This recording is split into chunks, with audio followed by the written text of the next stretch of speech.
Hay una parte del aprendizaje, hay una culminación del aprendizaje que a mi juicio es indispensable, que es aquello que permite integrar todo lo que se ha estudiado. Uno puede estudiar por partes, pero hay un momento en donde todo adquiere un nuevo sentido cuando esas partes se integran entre sí. Así como yo decía, yo no puedo llegar a pedirles que integre el último día de clase o en el examen final si no lo hice antes, yo tengo que ir trabajando esa integración. Esa integración puede aparecer en el momento del examen final o puede aparecer en los parciales. Se puede ir haciendo, se puede ir construyendo a lo largo de toda la materia o se puede construir en un parcial o en un examen final, lo que se suele llamar un parcial integrador. Ahora, ¿cómo se hace un parcial integrador? Porque esa sería la pregunta, ¿no es cierto? Esto me recuerda que había una época en donde había dos clases de programas, los programas de enseñanza y los programas de examen. Los programas de enseñanza, bueno, seguían digamos, la cronología de la enseñanza en el curso.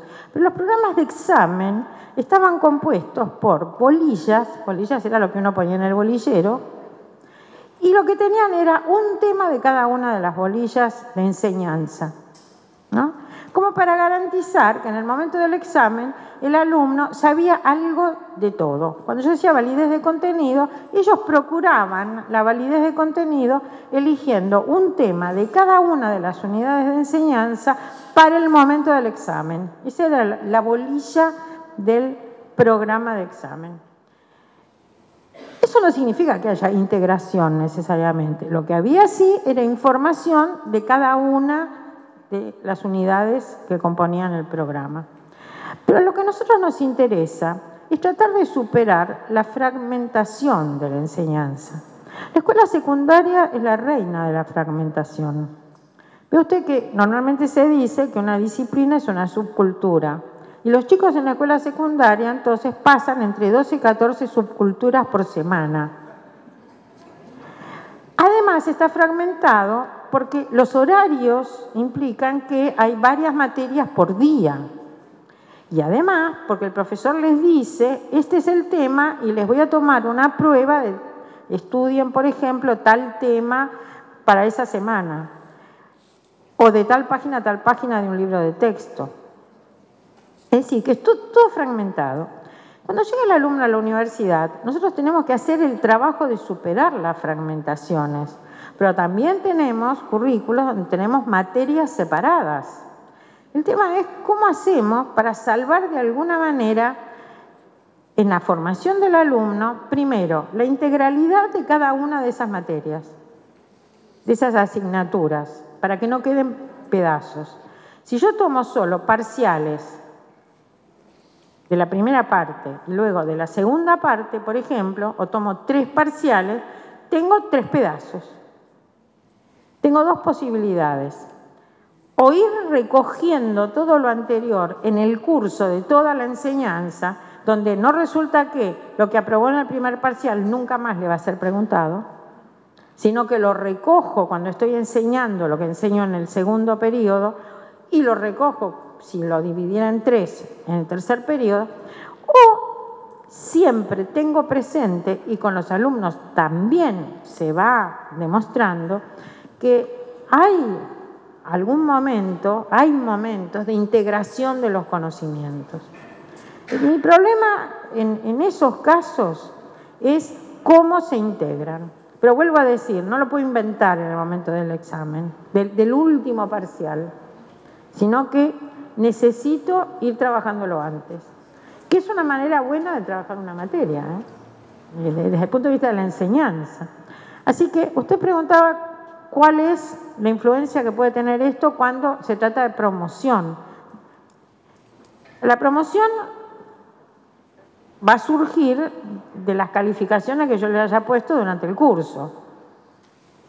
¿No es cierto? ¿Qué hago con esas calificaciones? ¿Qué hacen ustedes? ¿Las promedian? ¿Tienen que tener todas aprobadas? Estoy preguntando, porque no sé cómo es el régimen. Tiene que tener todas aprobadas y la nota final es el promedio. ¿O no? En cada examen, en cada situación de evaluación tiene que tener más de 7.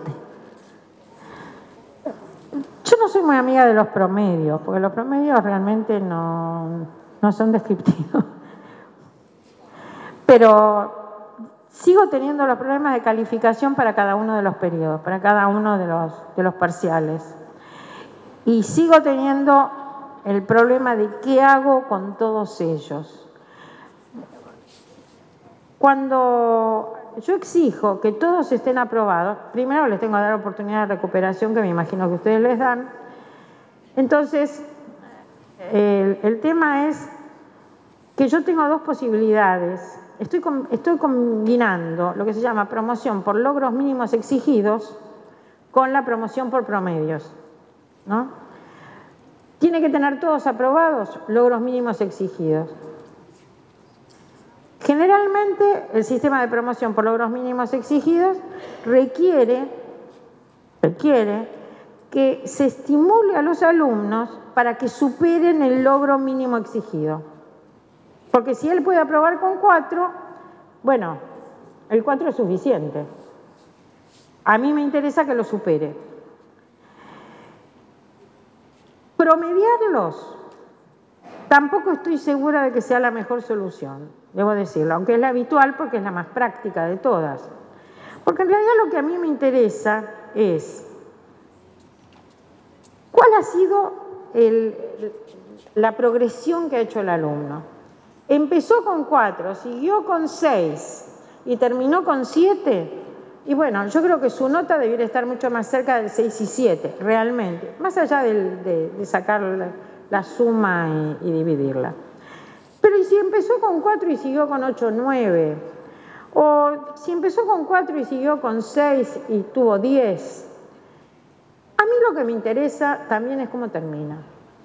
Si yo estoy trabajando la integración, las últimas notas, si estoy trabajando la integración, las últimas notas son más descriptivas que las primeras. Entonces yo las ponderaría. Es decir, que si para mí son más importantes porque son las que más integran, más conocimientos deben integrar, las finales y a lo mejor las 2 primeros parciales, no sé cuántos parciales toman. ¿Cuántos toman? 4. Yo ponderaría, por ejemplo, el 1, el 2 y el 3 con un valor 1 y el 4 con un valor 2. Es decir, le daría más peso a aquellas que están recogiendo más material y van integrando más. No sé si estoy clara. Porque no hay fórmulas exactas para eso. Pero en realidad son cuestiones de criterio. Pero eso solo sí, yo no estoy tomando pedazos sueltos de la materia, porque en ese caso serían todos iguales.